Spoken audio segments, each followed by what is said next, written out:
Quel est l'outil de communication le plus puissant? Bonjour les amis. Aujourd'hui, nous allons percer le secret de la communication performante. Dans toute communication, il y a un émetteur et un récepteur. Parfois, plusieurs lors de réunions. Et on peut dire qu'il n'est jamais aisé de comprendre l'autre. Bernard Werber, auteur français connu pour sa trilogie des fourmis, a dit « Entre ce que je pense, ce que je veux dire, ce que je crois dire, ce que je dis, ce que vous avez envie d'entendre, ce que vous croyez entendre, ce que vous entendez, ce que vous avez envie de comprendre, ce que vous croyez comprendre, ce que vous comprenez. Il y a 10 possibilités. On a des difficultés à communiquer. Mais essayons quand même. La communication est très difficile parce que nous sommes remplis de préjugés, parce qu'on comprend parfois de travers, parce qu'on a des difficultés à s'exprimer et parce qu'on a des difficultés à écouter. C'est étrange parce que maintenant que nous avons des outils très répandus et très puissants, on peut communiquer facilement. Mais la plupart du temps, on n'utilise pas ces moyens. Plus on a d'outils pour communiquer, moins on communique et plus la communication perd en richesse. Nous sommes à une époque où la communication va prendre énormément d'importance. Alors, parfois, ça peut être très mal se passer.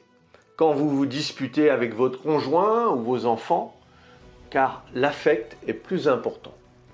Ou quand vous avez raison, mais que la personne en face campe sur ses positions.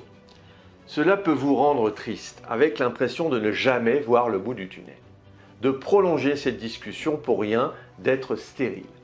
Quand on communique, on prend rarement le temps d'écouter l'autre.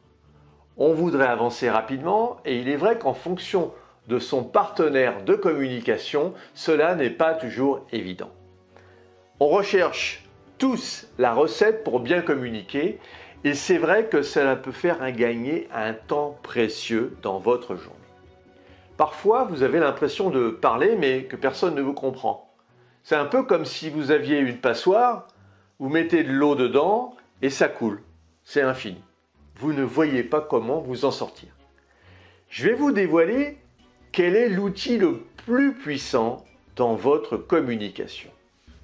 C'est le silence. Jacques Salomé, psychologue, a dit « Communiquer suppose aussi des silences, non pour se taire, mais pour laisser un espace à la rencontre des mots. » Nous avons tendance à trop parler. Vite répondre, la bonne réponse, les bons chiffres, les bons mots, persuadés que la clé se trouve dans ce qui est dit. Or, parfois, le silence a un plus grand pouvoir que toute parole. Il permet d'avoir la main dans certaines situations de conflit ou de négociation. Il permet à l'autre de projeter et à vous de l'observer et de comprendre ce qu'il habite. Enfin, il permet de ne pas constamment livrer à autrui votre mode d'emploi. Lorsqu'un conflit éclate, sachez garder votre silence un temps. Entendons-nous bien, garder un silence ne suffit pas à rester muet face à une attaque. Garder le silence en revient à s'isoler intérieurement, prendre le temps de la réflexion et permettre à l'autre soit d'en faire de même, soit de s'inquiéter de ce sur quoi vous étiez en train de réfléchir. Il ne doit donc pas accéder à votre ressenti, ni dans vos expressions, ni dans vos réactions. Apprenez à être l'espace d'un temps livre fermé, sans expression, et laissez l'autre avec ses actes. Les personnes qui sont vraiment puissantes sont aussi très souvent les plus silencieuses. Conscientes de leur force, elles utilisent le langage de façon mesurée et toujours avec une extrême bienveillance, quitte à se taire si elles jugent que la situation pourrait s'envenimer. Maîtriser le silence est un excellent moyen de capter l'auditoire et d'être certain qu'un message passe. Exemple d'école. Quand Steve Jobs présente le premier iPhone en 2007, il marque de longues pauses afin de créer l'attente, susciter la nervosité des spectateurs et s'assurer que personne ne manque la moindre étape de son discours.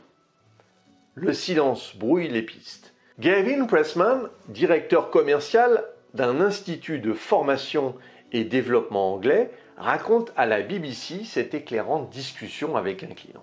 « Tu es très cher et je ne suis pas certain que nous puissions nous permettre cela. » Pressman répondit simplement qu'il comprenait et attendit. 10 secondes.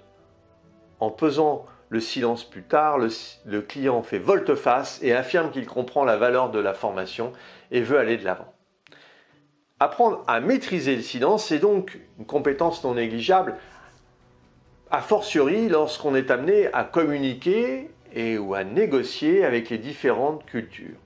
Les négociateurs chinois sont parfaitement conscients que les Américains ont une faible résistance au silence et sont donc formés pour rester silencieux et impassibles pour rendre les Américains mal à l'aise et ainsi dominer la négociation, précise Matthew McLagan de la société Linlert, chargé d'enseigner à ses clients la linguistique à travers les cultures. En écrivant The Sound of Silence en 1964, Paul Simon, du groupe Simon & Garfunkel, soulignait un manque cruel de communication entre les hommes.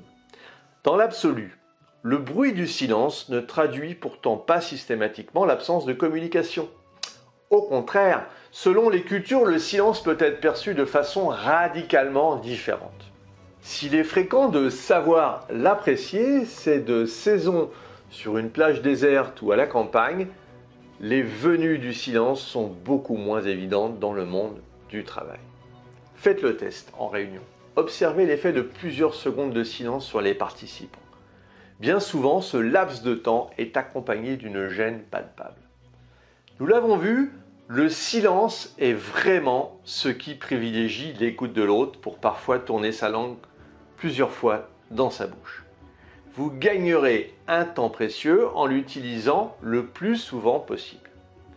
Attention toutefois à ne pas trop en abuser, sinon vous créerez l'effet inverse de celui que vous souhaitez instaurer. Si vous voulez aller plus loin dans la gestion de votre temps, et puis pour vous remercier d'avoir suivi cette vidéo, j'ai mis à votre disposition 1 heure de formation sur le fonctionnement de votre cerveau et la préparation mentale.